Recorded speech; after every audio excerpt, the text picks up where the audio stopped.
Welcome back to AutoNerd, the podcast where we take a deep dive into the weird, wild, and wonderful world of automotive history and somehow make it all relevant to today's modern day sales floor. Today, we're going to be cranking up the radiation levels on those Geiger counters, and we're going to be diving deep into the atomic fever dream of nuclear powered cars. That's right, there was once a time when people thought that your daily driver should have a miniature nuclear reactor under the hood, because what could possibly go wrong, right? Just don't get rear-ended or you're going to have a miniature 3 Mile Island issue on your hands. We're going to explore two of the most infamous attempts at making atomic fantasies a reality. Ford in 1958 with the Nucleon, and then also the French Simca Fulgur. Now, these were just, sci-fi magazine concepts. They were actually pitched as the inevitable future of driving. So, spoiler alert, they weren't. But the stories from these do have some serious lessons when it comes to selling today's modern day vehicles.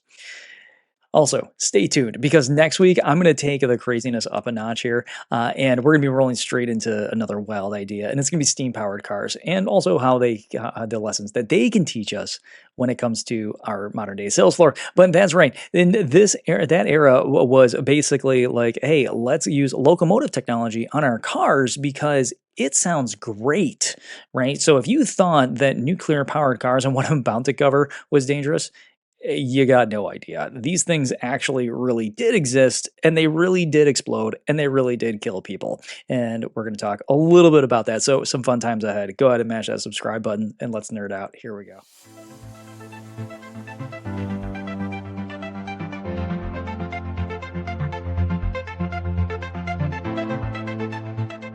So to understand why anyone would have thought a nuclear-powered car was a good idea, you have to step into the mindset of somebody in the 1950s and 1960s. The world had just emerged from World War II. Nuclear technology was like kind of the new golden boy on the block, right? You see, we harnessed the power of the atom. We dropped a bomb or multiple of them, and we figured out that hey, it could end wars, right? It lit up cities for our power plants, and at the same time, submarines were now starting to use nuclear reactors for their main propulsion. So it only made sense. The question arose, why not put it on an automobile? Because putting it in an actual reactor in a family sedan seemed like a reasonable next step. You see, the Eisenhower American dream was all about looking forward, right? We were getting into things like space travel, supersonic jets, personal nuclear reactors that could power your house were an actual pitch, and people were actually trying to develop them.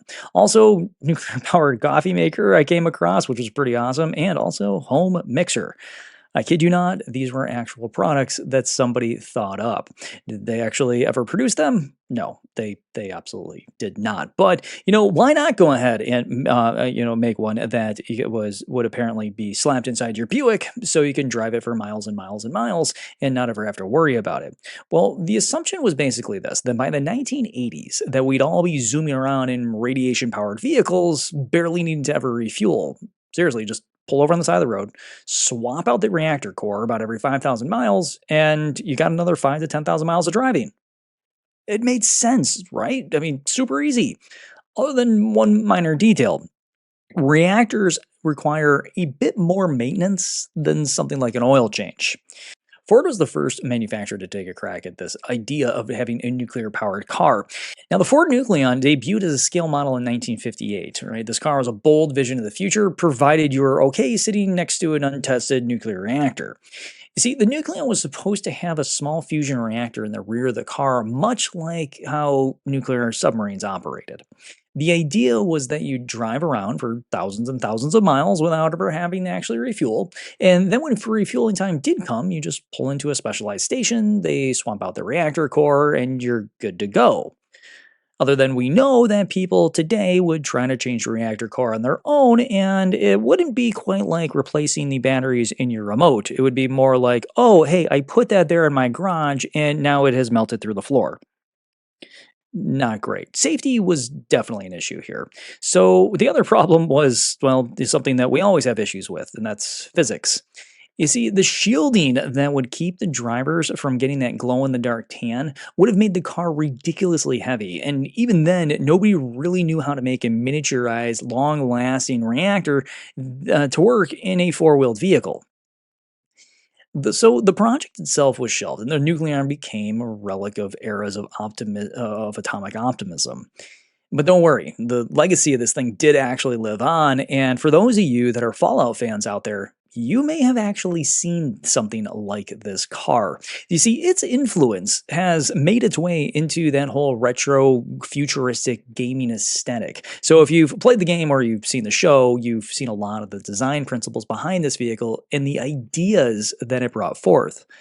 But I'd also like to think that fallout was probably caused by the fact that somebody got into a minor fender bender with one of these. But at least in the video games, we get to kind of see this idea play out. But as far as that goes, turning the whole of a city into a fireball really is not something that we all want to look forward to. So as far as that, never was built. But not to be outdone, the French actually stepped up to the plate with this and they said, hey, you know what? We're going to go ahead and we're going to make one as well. So Schema came out and unveiled their own nuclear-powered vehicle in 1958. Now, this was called the Simca Fulgur. Now, the Fulgur was this massive stretch. It really was, quite honestly, at the time, ripped out of a sci-fi novel. Now, today, actually, a lot of the technologies that they pitched in 1958 are being worked on, which I think is pretty awesome. So check this thing out. Schema envisioned a sleek, domed roof two-seater that would use atomic power and be fully autonomous. This one I love. And controlled by voice. I mean, heck, how much do we yell at Alexa and Siri and Gemini today? And back in 1958, they're like, oh, yeah, your vehicle will go ahead and be controlled by voice. So in other words, they were just predicting a future, the future, they weren't just predicting the future of powertrains. They basically predicted Alexa, self-driving Teslas, and concepts that never actually made it into production. But they were starting to crack the door open on a future that was actually somewhat possible. So what was the problem with this thing? Well, the same thing as the Nucleon's problem, the shielding, then the safety, and the inability to engineer a tiny reactor that accidentally wouldn't turn the whole of Paris into a no-go zone. I mean, seriously, people try to look at this thing and go, well, it could work, but having a nuclear reactor in the back of the car probably isn't the greatest idea in the world. So Schema never built an actual working prototype of this car because, again, back to that whole small nuclear reactor and the shielding being far too heavy. But it was pretty cool. It looked like something that you would see, like, for example, in the Jetsons, other than it had one wheel underneath it that it balanced on. This thing was nuts, right? So this vehicle, the Fulgur, remained a futuristic pipe dream, but it would leave us with some valuable lessons. Just because something sounds futuristic, it doesn't necessarily mean that it's going to be practical. I'm looking at all of you with subscription-based heated seats. Not cool. Not cool at all. So what does this have to do with selling cars today? Actually, way more than you think. You see, the Nucleon and the Fulgur were classic examples of overpromising and underdelivering. They sold the dream that technology simply couldn't support at the time. Sound familiar? Every salesperson has seen products that have been overhyped, or we've overhyped them on our own. Either it's been through marketing or it's from trying to get a customer jazzed up, only to have customers be disappointed when the reality doesn't actually click with their perceived fantasy. So for sales consultants, this is a reminder to us that honesty builds trust. It's a tempting promise that every car on the lot will change the customer's life in some positive way. Again, it all leads back to needs assessment and making sure that we're going in the right direction. But if the features and capabilities don't match your pitch, you're going to lose credibility really quickly. So transparency about what the vehicle can do is really kind of paramount, right? Rather than telling the customer what you wish it could do, right? Or giving the customer the information as, hey, here's what you want it to do, therefore it should be able to. Because when it doesn't, customers become unhappy and disappointed. And that is exactly the opposite of what we strive for every single day. And let's be honest, no matter how advanced EV tech gets in today's modern vehicles, let's be thankful that we don't have to go ahead and instruct a customer on how to check their uranium levels before they go on a road trip at delivery. I mean, you think our jobs are tough enough now. Imagine the glowing burn marks that we would have all over our bodies.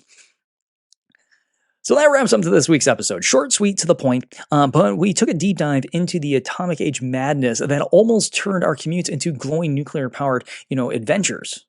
Not for nothing, I think it would have been kind of fun. Along the way, we picked up some crucial lessons about sales, trust, and why making impossible promises seems to always backfire.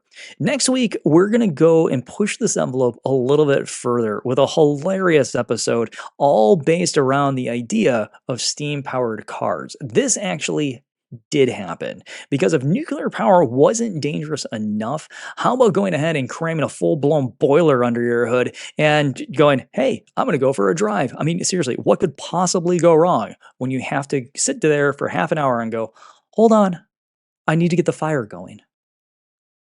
No. No, no, thank you. So, if you enjoyed this episode, please do me a solid. Go ahead and smash that subscribe button real quick. But if you do have a wild idea, a wild piece of automotive history that you want to just drop my way, feel free, drop me a message on LinkedIn or wherever you stock your podcast, or on YouTube if you are following this on YouTube. So, until next time, keep that Geiger counter handy and get out there, sell with integrity, and show customers that you care about them more than you care about the commission. I will talk to you next week. Have a great one.